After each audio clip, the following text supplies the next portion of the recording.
चालबाज चीन अब भी अपनी नापाक हरकतों से बाज नहीं आ रहा है। भारत को धौंस दिखाने के लिए अब चीन वास्तविक नियंत्रण रेखा यानी एलएसी पर टैंक की तैनाती कर रहा है। खबरों के मुताबिक चीन ने एलएसी पर पूर्वी लद्दाख में भारतीय चौकियों के सामने अपने टैंक तैनात कर दिए हैं। एलएसी पर भारतीय T-90 और चीनी T-15 टैंक 200 मीटर की दूरी पर आमने सामने हैं। ड्रैगन ने एलएसी के रेजांगला, रेचिनला और मुखोसरी पर T-15 टैंक तैनात किए हैं। हालांकि भारतीय सेना भी सीमा पर पूरी तरह चौकस है और किसी भी हरकत का माकूल जवाब देने को तैयार है। आपको बता दें कि चीन ने पूर्वी लद्दाख में सीमा टकराव के मद्देनजर रडार, सतह से हवा में और सतह से सतह पर मार करने वाली मिसाइलें और अन्य हथियार भारी संख्या में बीते दिसंबर में ही तैनात कर दिए थे। इधर भारतीय सेना भी पूरी तरह तैयार है। सेना ने बड़ी संख्या में T-90 और T-72 टैंक, तोपों, अन्य सैन्य वाहनों को विभिन्न संवेदनशील इलाकों में पहुंचा दिया है। गौरतलब है कि दोनों देशों की सेनाओं के बीच पूर्वी लद्दाख में एलएसी पर पिछले 9 महीनों से गतिरोध कायम है। दोनों देशों के बीच सीमा विवाद हल करने के लिए सैन्य और राजनयिक वार्ता भी लगातार जारी है। सुप्रीम कोर्ट से केंद्र की नरेंद्र मोदी सरकार को बड़ी राहत मिली है। शीर्ष अदालत ने सेंट्रल विस्टा प्रोजेक्ट को मंजूरी दे दी है। पिछली सुनवाई में शीर्ष अदालत ने संसद भवन के शिलान्यास को हरी झंडी दे दी थी। जस्टिस खानविलकर और जस्टिस माहेश्वरी ने 2-1 के बहुमत से दिए फैसले में केंद्र सरकार की इस परियोजना को सही बताया। वहीं जस्टिस संजीव खन्ना बहुमत से अलग रहे। पीठ ने साथ ही सरकार को प्रदूषण से निपटने के लिए स्मॉग टावर लगाने को भी कहा है। आपको याद दिला दें कि प्रधानमंत्री नरेंद्र मोदी ने 10 दिसंबर को नए संसद भवन की इमारत का शिलान्यास किया था। गौरतलब है कि सेंट्रल विस्टा परियोजना के तहत संसद के नए परिसर, केंद्रीय मंत्रालयों के लिए सरकारी इमारतों, उपराष्ट्रपति के लिए नए एनक्लेव, प्रधानमंत्री कार्यालय और आवास समेत अन्य निर्माण किए जाने हैं। इस परियोजना पर 13,450 करोड़ रुपए का खर्च आएगा। विपक्षी दल कोरोना काल से पस्त अर्थव्यवस्था का हवाला देते हुए इस प्रोजेक्ट को टालने की मांग कर रहे थे। गाजियाबाद के मुरादनगर शमशान हादसे के मुख्य आरोपी ठेकेदार अजय त्यागी को पुलिस ने गिरफ्तार कर लिया है। हादसे के बाद से अजय त्यागी फरार था। पुलिस ने 3 लोगों को पहले ही गिरफ्तार कर लिया था, लेकिन ठेकेदार अजय त्यागी फरार था। इसकी गिरफ्तारी के लिए गाजियाबाद के एसएसपी ने उसके ऊपर 25,000 का इनाम घोषित किया था। इस हादसे में अब तक 24 लोगों की मौत हो चुकी है। जानकारी के मुताबिक गाजियाबाद एसएसपी ने अजय त्यागी की गिरफ्तारी के लिए सोमवार को ही 5 टीमों को लगा दिया था। आपको बता दें कि शमशान घाट का जीर्णोद्धार कार्य नगर पालिका की ओर से कराया जा रहा था।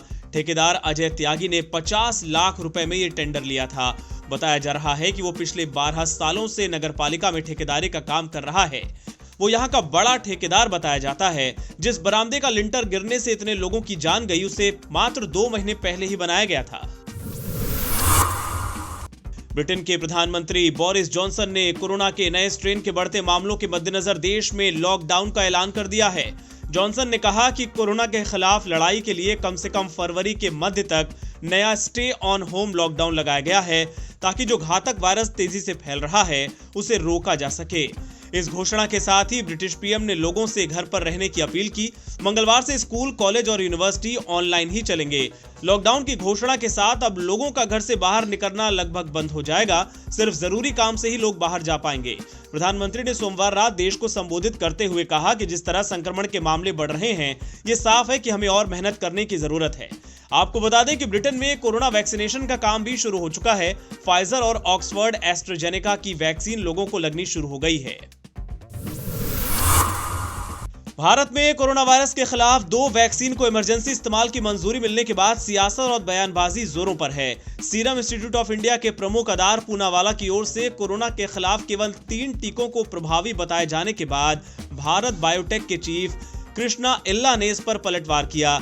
उन्होंने नाराजगी जताते हुए कहा कि कोई भी हमारे वैक्सीन के ट्रायल पर सवाल न खड़े करे। उन्होंने तंज कसते हुए कहा कि कोई भी टीवी पर आकर कुछ भी कह रहा है। उन्होंने कहा कि कोवैक्सीन बैकअप नहीं है, कुछ लोगों के जरिए वैक्सीन का राजनीतिकरण किया जा रहा है। दरअसल सीरम इंस्टीट्यूट ऑफ इंडिया के सीईओ अदार पूनावाला ने रविवार को एक इंटरव्यू में कहा था कि कोरोना के खिलाफ केवल 3 टीके प्रभावी हैं, फाइजर, मॉडर्ना और ऑक्सफोर्ड एस्ट्राजेनेका। बाकी सिर्फ पानी की तरह सुरक्षित हैं। I don't know what is backup. Honestly, I don't know. That's why now everybody comes in the TV channels now. They talk about everything what they want to. And everything they throw mud into TV. And now we are now waiting to clean up all our courts now. It's a sad part. There's no backup in this world anywhere. For humans, there is no backup, human. For a virus, you don't have backup.